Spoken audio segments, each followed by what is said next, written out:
قال المصنف رحمه الله نفعنا بعلومه حقوق الأقارب والرحim. Hak-hak daripada keluarga dan kerabat. Qala Rasulullah sallallahu alaihi wasallam yaqulullahu ta'ala anar-rahman wa hadhihi ar-rahim syaqaqtu laha isman min ismi faman wasalaha wasaltuhu wa man qata'aha qata'tuhu. Rasulullah sallallahu alaihi wasallam bersabda, berfirman Allah Ta'ala, aku adalah Ar-Rahman. Jadi Ar-Rahman nama khusus bagi Allah yang tidak boleh diberi nama dengan Ar-Rahman itu apapun daripada makhluknya. Ar-Rahman,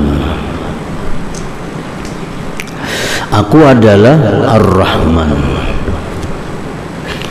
dan ini Ar-Rahim, ini Ar-Rahim, keluarga. Aku ambil bagi dia Ar-Rahim tadi nama daripada namaku. Ar-Rahim diambil daripada nama Ar-Rahman. Pamau wasalaha, barang siapa yang menyambung keluarga, wasalatuhu, maka aku sambung akan dia. Artinya aku sampaikan rahmatku kepada dia, orang itu. Waman qata'aha, dan siapa yang memutus keluarga, memutus keluarga, qata'tuhu, maka aku putus akan dia hubungannya denganku. Oleh karena itu para ulama mengambil dalil bahwa silaturahmi itu adalah hukumnya wajib, dan memutus tali silaturahmi itu hukumnya adalah haram. Karena firman Allah, siapa yang memutus tali silaturahmi, maka aku putus hubungan akan orang itu.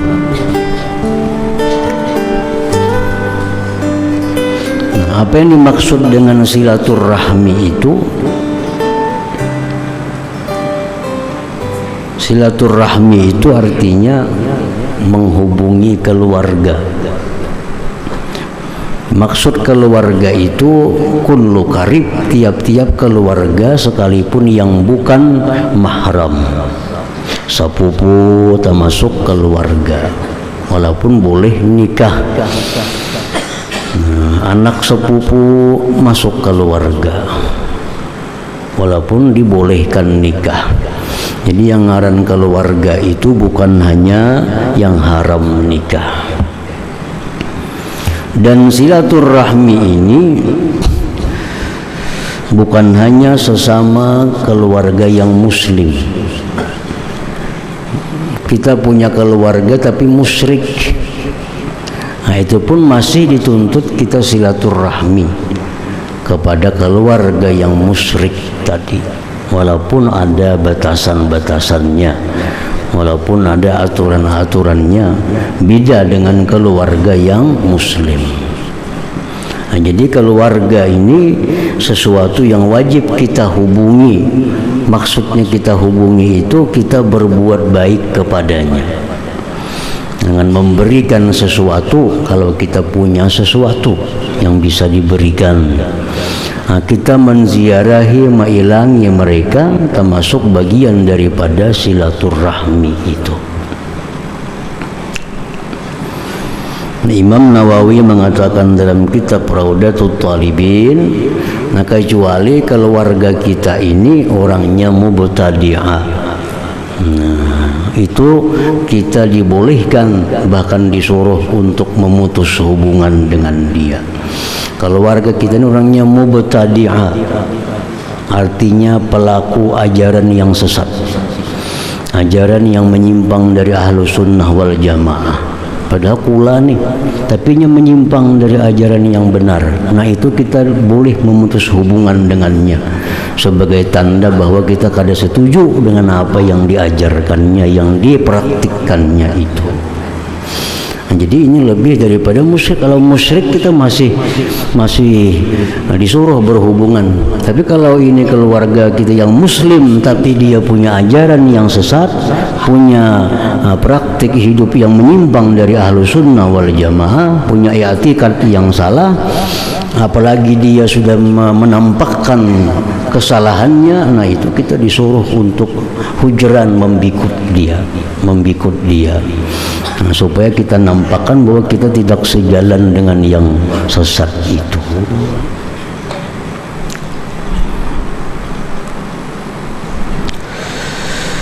Wakil Rasulullah sallallahu alaihi wasallam, dikatakan kepada Rasulullah, ayyun nas afdal?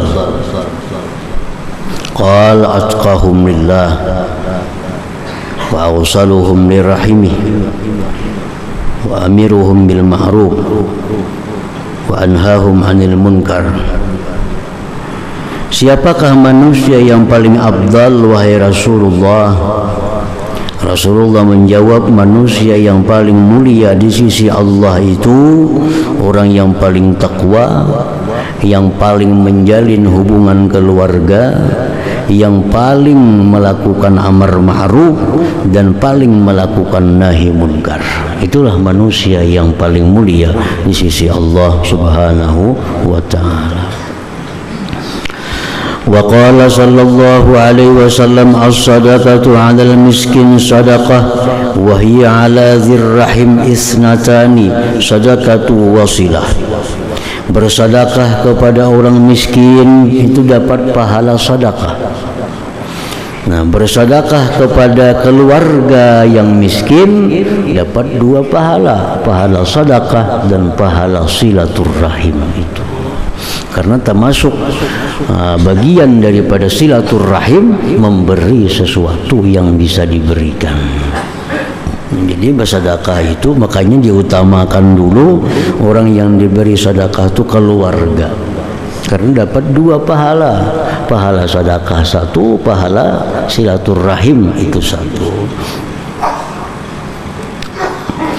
Walamma arada Abu Talha ayyatasaddaqa bihaitin kana lahu yu'jibu amalan biqaulihi ta'ala lan tanalul birra hatta tunfiqu mimma tuhibbun. Manakala menghendaki sahabat Nabi Abu Talha mensedekahkan kebun yang paling sidin sayangi karena sidin mengamalkan firman Tuhan, kalian tidak bisa mencapai kebaikan sehingga memberikan apa yang kalian cintai. Allah berfirman, kalian tidak akan sampai kepada suatu kebaikan sehingga kalian bisa memberikan sesuatu dari yang kalian cintai. Yang kita berikan sesuatu yang masih kita sayangi, itu untuk mencapai bir kebaikan di sisi Allah. Tidak akan bisa kamu capai kebaikan itu sehingga kalian memberikan sesuatu dari yang kalian cintai. Baju ini masih suka, itu yang kita berikan. Makanannya makanan yang masih kita suka, itu yang kita berikan. Nah itu kalau makanan yang sudah kita kada suka diberikan, ya pahala-pahala, cuma kada sampai kepada tingkatan albir. Baju yang sudah kita kada suka, baju yang sudah kita kada pakai lagi, itu diberikan, nah itu kada sampai kepada albir. Yang sampai kepada tingkatan albirra itu memberikan sesuatu yang masih kita sayangi. Nah, Abu Talha ini ingin mengamalkan firman Tuhan itu, sidin bersedekah dengan sebidang kebun yang kebun itu sidin cintai. Faqala ya Rasulullah, berkata Abu Talha, wahai Rasulullah, hiya fi sabilillah wa dzil fuqara wal masakin. Wahai Rasulullah, ini kebun ulun serahkan untuk sabilillah, orang fakir, orang miskin. Orang nuntut ilmu boleh mengambil hasil daripada buah-buahan di kebun itu. Orang pejuang fisabilillah boleh ambil buah-buahan di kebun itu. Orang fakir miskin boleh. Faqala alaihi salam, ujar Nabi, wajaba ajruka 'ala Allah, pastilah pahala engkau itu atas Allah. Waqsimhu fi aqaribika, bagi itu kebun engkau pada keluarga engkau. Nah, kula dulu je Nabi. Cari ada yang sana yang susah, ada kemanakan yang susah, ada memerina yang susah, ada sepupu yang itu yang diutamakan diberi sedekah itu.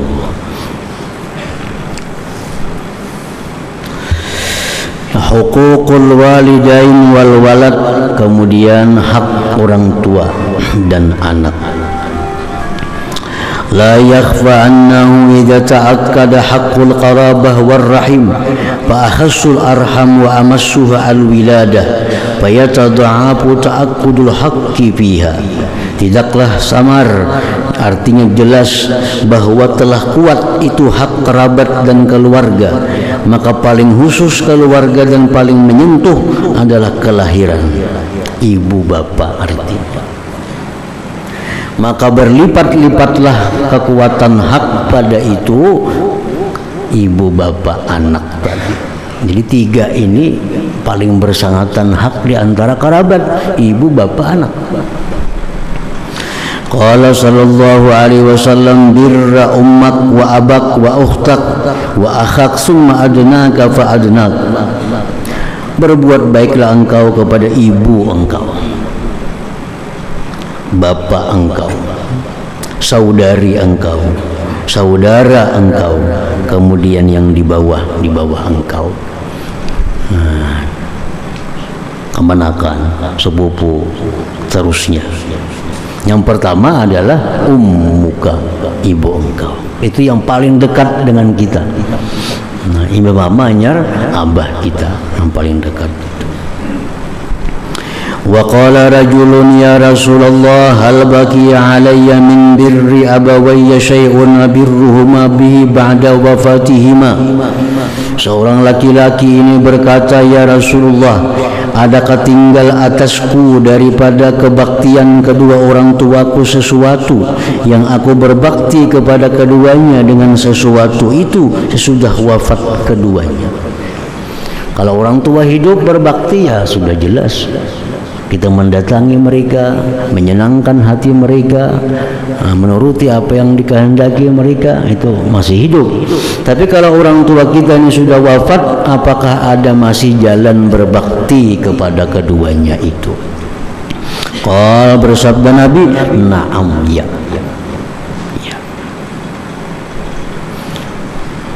Walaupun orang tua wafat, masih ada cara berbakti. As-salatu alaihim, mendoakan keduanya. As-salatu alaihim, mendoakan. Doakan yang sudah mati. Allahumma ghfir lahu warhamhu wa'afihi wa'fu anhu. Ya Allah, ampuni kedua orang tua, sayangi kedua orang tua, jadikan kuburnya kubur taman surga, jauhkan mereka dari azab kubur, turunkan rahmat kepada keduanya. Wal istighfaru lahuma, dan memintakan ampun bagi kedua orang tua. Wa imbazu ahdihima, dan meluruskan janji kedua orang tua. Meluruskan janji kedua orang tua itu termasuk bakti kita. Abahnya lagi hidup ada berjanji sesuatu, kada sampai tunai janji itu sidin wafat, nah kita melaksanakannya berupa perbuatan kebaikan. Abah ini ada berjanji hendak maulah sesuatu kebaikan, aku jabah hendak berencana hendak maulahkan masjid umpamanya, atau maulahkan langgar, atau maulahkan sekolahan, kada sampai lagi sidin melaksanakan wafat. Karena anak menyambungnya, anak melaksanakannya. Nah itu orang tuanya gembira dalam kubur karena janji sidin dilaksanakan oleh anaknya itu. Wa ikramu sadiqihima, memuliakan kawan-kawan keduanya. Orang tua kita sudah wafat, tapi kawan-kawan sidin masih hidup. Nah, kawan-kawan sidin itu kita hormati, maka sidin dalam kubur pun dapat kesenangan, dapat kegembiraan. Wasilatur rahim allati la tusalu illa bihima, dan menyambung tali keluarga yang tidak disambung melainkan dengan keduanya. Menyambung tali silaturahmi yang pernah dirintis oleh ibu bapa kita. Dulu arwah abah sidin setiap minggu bailang ke sana lamandang sanak sidin. Nah, sidin wafat, kita mengganti. Setiap minggu kita hilangi dang sanak sidin itu. Nah, itu artinya menyambung silaturahmi yang dirintis oleh keduanya. Jadi kebaktian kepada ibu bapa orang tua ini bukan semasa sidin hidup, tapi sampai lanjut walaupun wafat tetap ada caranya untuk berbakti kepada kedua orang tua. Wa qala sallallahu alaihi wasallam, inna min abarril birri ay yasilar rajul ahla wuddi abi ba'da ayyuwalliyal ab. Rasulullah bersabda, termasuk kebaktian yang sangat bakti bahwa menyambung seseorang ahli kekasih abahnya sesudah pergi bapaknya. Arwah abah ni sayang lawan orang itu. Arwah abah ni sayang, cinta lawan orang itu. Mati sidin, wafat abah kita. Nah, kita hendaknya menyambung, tetap mencintai orang itu karena orang itu pernah dicintai, disayangi oleh abah kita. Nah, itu haknya anak kepada orang tua. Wa anhu sallallahu alaihi wasallam rahimallahu walidan a'ana waladahu ala birri. Nah, kalau orang anak wajib berbakti kepada orang tua, maka sebaiknya, maka sepatutnya orang tua pun membantu kayak apa anaknya supaya jadi anak yang bakti. Rahimallahu walidan a'ana waladahu ala birri. Allah memberikan rahmat kepada orang tua yang membantu anaknya atas kebaktiannya. Jadi orang tua ini berusaha, berperilaku supaya anaknya jadi orang yang bakti kepada orang tuanya.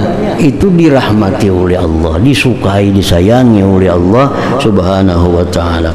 Ailam yahmilu 'alal uquq bisu'i amali, tidak mendorong si orang tua ini kepada si anak atas durhaka dengan kejahatan perbuatannya. Nah, jadi antara lain artinya orang tua ini, abah mama ini jangan sampai membebani anak beban yang berat sehingga anak ini jadi durhaka lawan kita. Nah, jangan menyuruhi anak suruhan nang payah, nang berat. Kayaknya akhirnya anak ini jadi mendustai kita, jadi durhaka kepada kita. Jadi cara menolong anak supaya anaknya jadi orang bakti itu disuruh di dalam agama kita. Wa anhu sallallahu alaihi wasallam sawu baina auladikum bil atiyah. Rasulullah bersabda, samalah kalian di antara anak-anak kalian pada pemberian. Kita masih hidup memberi anak 1.000 seorang, 2.000 seorang, sama. Karena kalau sudah kita wafat, kita lain hukumnya. Laki-laki dapat 2 bagian, bini-bini dapat sebagian. Ini waktu kita masih hidup, nah kita berikan sama. Kalau kebutuhannya sama, kalau kebutuhannya berlain, ya kada apa-apa. Misal ini anak susah orangnya, anak yang saya kung ini berduit, kada perlu sama kita beri. Nang sama ini, nang sama-sama keperluannya, nang sama susahnya, nah itu sama kita beri. Kalau saya kung ini kada perlu diberi, ini berduit kada perlu diberi, nang susah ini yang diberi. Nah, jadi pengertian hadis Nabi sawu baina auladikum bil atiyah, sama-samalah antara anak-anak kalian dengan pemberian itu kalau keperluannya sama. Wa anhu aidan min haqqil waladi 'alal walid ay yuhsina adabahu wa yuhsina ismahu. Termasuk lagi hak anak terhadap orang tua. Hak anak kepada orang tua ini kalau kada ditunaikan, anak bisa menuntut di akhirat. Sebagaimana anak yang durhaka ini, orang tua bisa menuntut anak di akhirat. Anak yang durhaka lawan kita, bisa menuntut kita kepada anak di akhirat. Nah, orang tua yang kada menunaikan hak anak itu pun di akhirat bisa dituntut oleh anak. Bisa dituntut oleh anak.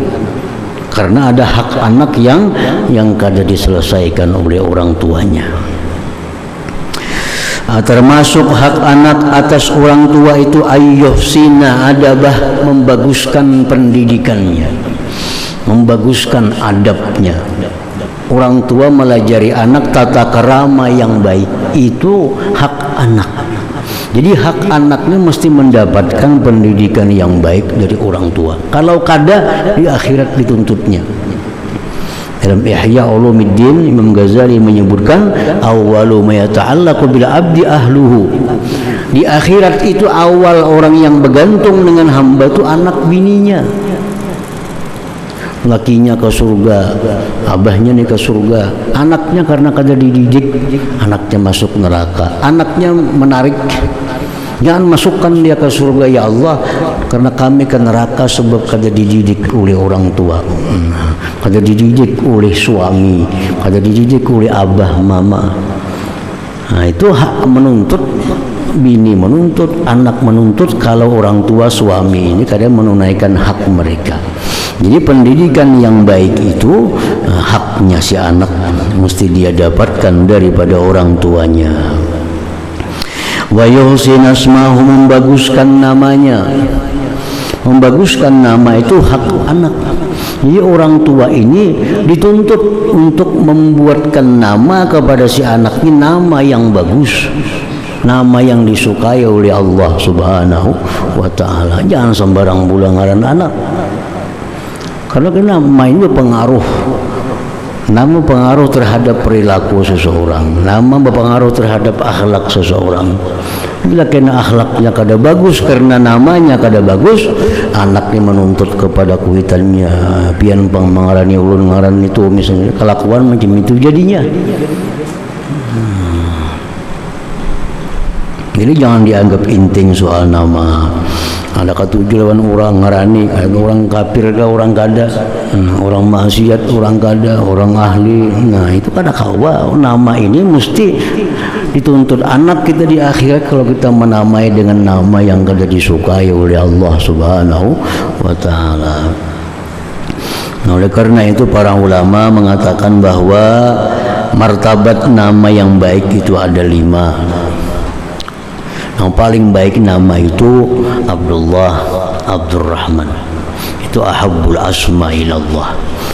Kada ada ngaran yang lebih baik daripada dua itu, Abdullah atau Abdurrahman. Yang kedua, martabat yang kedua, nama-nama Asmaul Husna yang disandarkan kepada ubudiyah. Abdurrahim, Abdul Wahid, Abdul Hadi. Nah itu nama-nama yang Asmaul Husna yang disandarkan kepada ubudiyah. Abdul, Abdul Samad, apalagi ada Abdulnya. Yang martabat ketiga, nama-nama Nabi, nama-nama Rasul.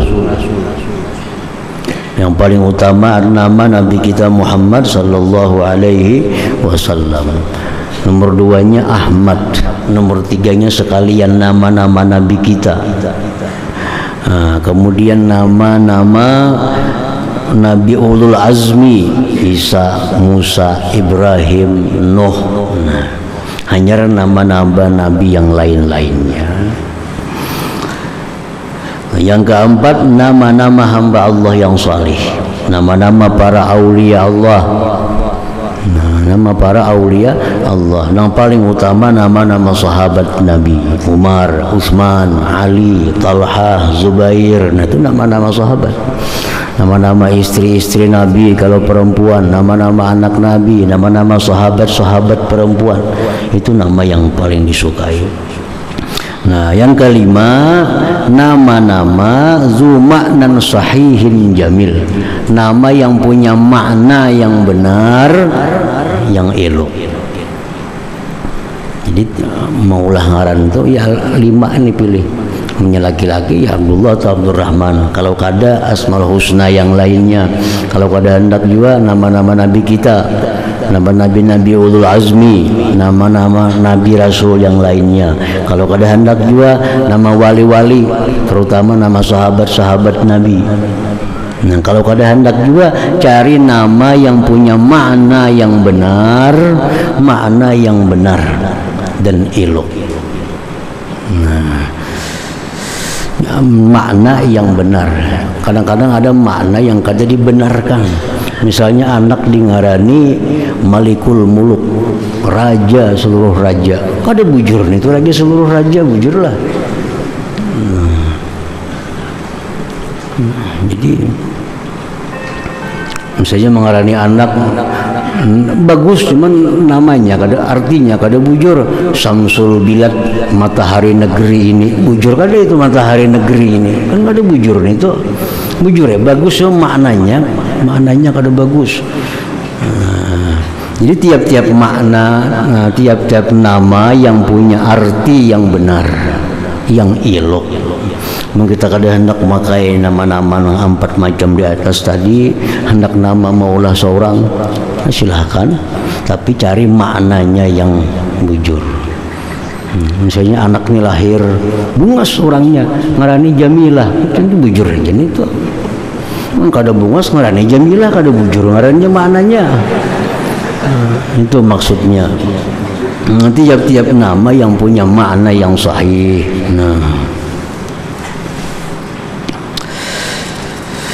Bila kita salah maulah nama, anak akan menuntut kita di akhirat, karena itu hak anak yang mesti didapat daripada orang tuanya. Wa yustahabbur rifqu bil walad, dan disunnahkan bersikap lemah lembut sayang dengan anak. Ra'al Aqra ibnu Habis Rasulullah sallallahu alaihi wasallam wa huwa yuqabbilu waladah Al-Hasan. Aqra bin Habis sahabat Nabi melihat Nabi mencium Sayyidina Hasan. Faqala, ujar si Aqra, inna li asyratan minal walad, aku 10 bisi anak, maqabbaltu wahidan minhum, kada pernah kucium seekung jua pun dari mereka itu.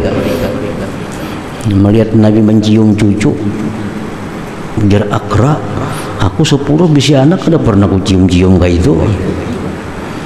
Nah, faqala alaihi salam, ujar Nabi, inna man la yarham la yurham. Orang yang kada penyayang itu kada disayang oleh Allah Subhanahu wa taala. Wa qala Muawiyah lil Ahnaf bin Qais, Muawiyah berkata kepada Ahnaf bin Qais, ma taqulu fil walad. Ujar Muawiyah, wahai Ahnaf, bagaimana pendapat engkau tentang anak itu? Minta nasihat Muawiyah kepada Ahnaf, kayak apa kita menyikapi anak kita ini. Qala ya Amirul Mukminin, ujar Ahnaf, wahai Muawiyah, anak itu thimaru qulubina, buah hati kita. Anak itu buah hati. Wa imadu zuhurina, tempat bersandarnya belakang kita. Wa nahnu lahum ardun zalilah wa sama'un zalilah, anak itu bagi kita laksana bumi. Kita ini terhadap anak, kita laksana bumi yang hina dan laksana langit yang menaungi. Terhadap anak orang tua ini macam bumi, apa aja anak ini aja anak itu. Tapi bisa aja orang tua ini dengan anak seperti langit yang menaungi, membimbing mereka. Wabihim nasulu ala kulli jalilah, dengan anak kita bisa mencapai tiap perkara-perkara yang besar. Fa in talabu, jikalau anak itu minta, fa'atihim, beri mereka. Wa in ghadibu, jika anak itu marah, fa'ardihim, senangkan mereka. yamnahuka wuddahum wa yuhibbuka juhdahum, niscaya mereka sayang akan engkau dan cinta kepada engkau sebenar-benar cinta. Kalau kita dengan anak ini seperti bumi, seperti langit, apa yang mereka hendak kita beri, bila mereka marah kita senangkan hati mereka, mereka akan cinta kepada kita sebenar-benar cinta, sesungguh-sungguh cinta. Wala takun alaihim thiqalan thaqila, janganlah engkau atas anak itu beban yang berat. Anak jangan dibebani beban yang berat. Fayamullu hayatak, dia bosan nanti akan hidupnya engkau. Wa yawaddu wafatak, dan dia kepingin engkau mati. Wa yakrahu qurbak, dan mereka kada suka dekat kepada engkau. Kalau kita membebani anak beban yang berat-berat, anak disuruh itu suruh ini, nyemuar lawan kita. Dan lekas matinya abah nih. Dan mereka kada senang dekat dengan kita. Nah, itu nasihat Ahnaf kepada Muawiyah. Faqala Muawiyah, berkata Muawiyah, lillah, demi Allah, anta ya Ahnaf laqad ardaitani amman sakhittu alaihi min waladi, engkau membuat aku senang daripada orang yang aku benci atasnya daripada anakku. Wa wasalahu, dan Muawiyah memberi Ahnaf bi'atiyatin, dengan pemberian uzma yang besar, diberi hadiah oleh Muawiyah karena nasihatnya tadi.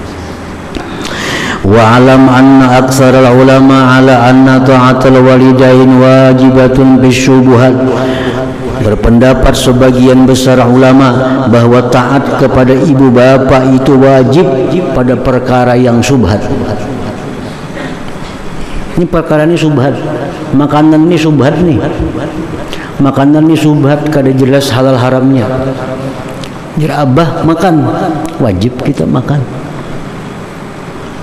Daripada kuatnya perintah orang tua itu, sampai-sampai yang subhat, yang kada jelas halal haram itu mesti dihindari, tapi karena perintah orang tua makan, wajib kita makan.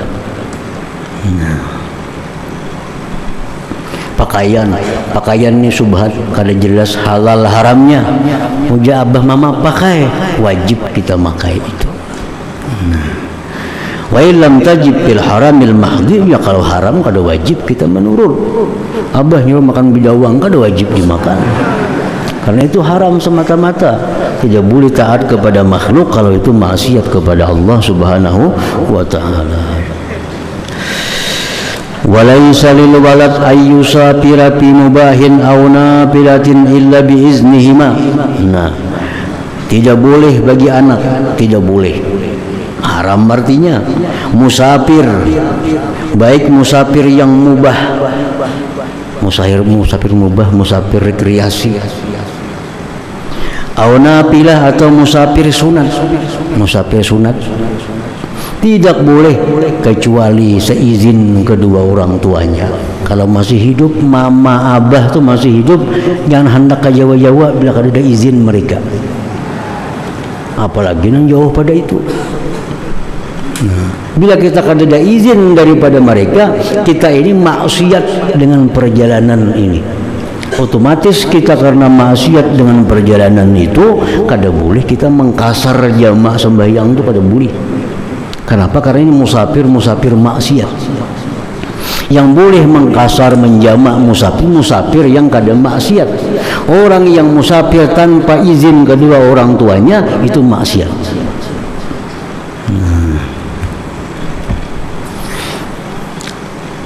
Naik haji aja wajib. Ulun bahaya tahunnya naik haji, jangan nyisin. Kalau aku mati menemukan aku, kada boleh naik haji kita. Kenapa? Naik haji itu kalau haji ditunda tahun berapa kayaknya, ada jadi soal. Naik haji bisa tahun ini, kan naik haji itu wajib seumur hidup sekali. Naik haji musafir, meninggalkan orang tua, jangan nyisin. Nah, kada boleh naik haji kita daripada kuatnya izin orang tua ini. Jadi kalau hendak berkah hidup mesti izin orang tua.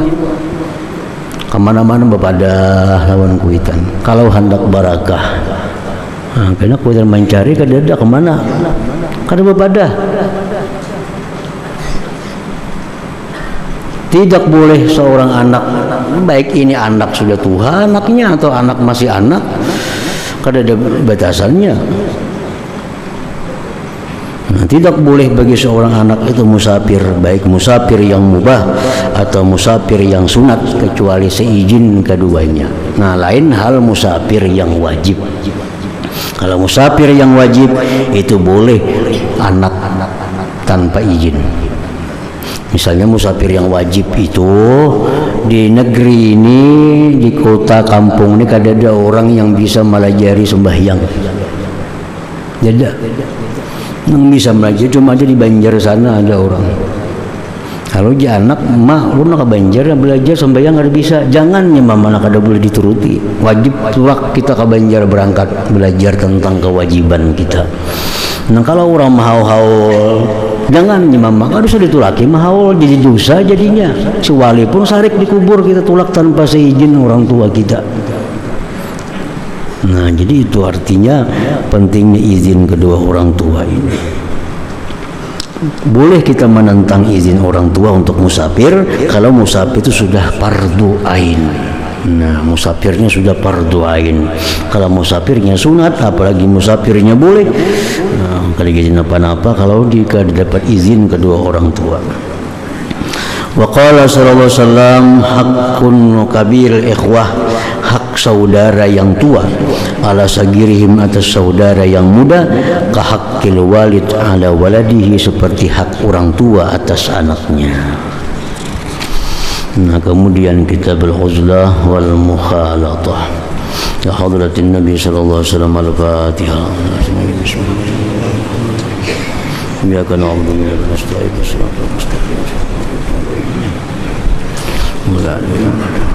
أشهد أن لا إله إلا الله وحده لا شريك له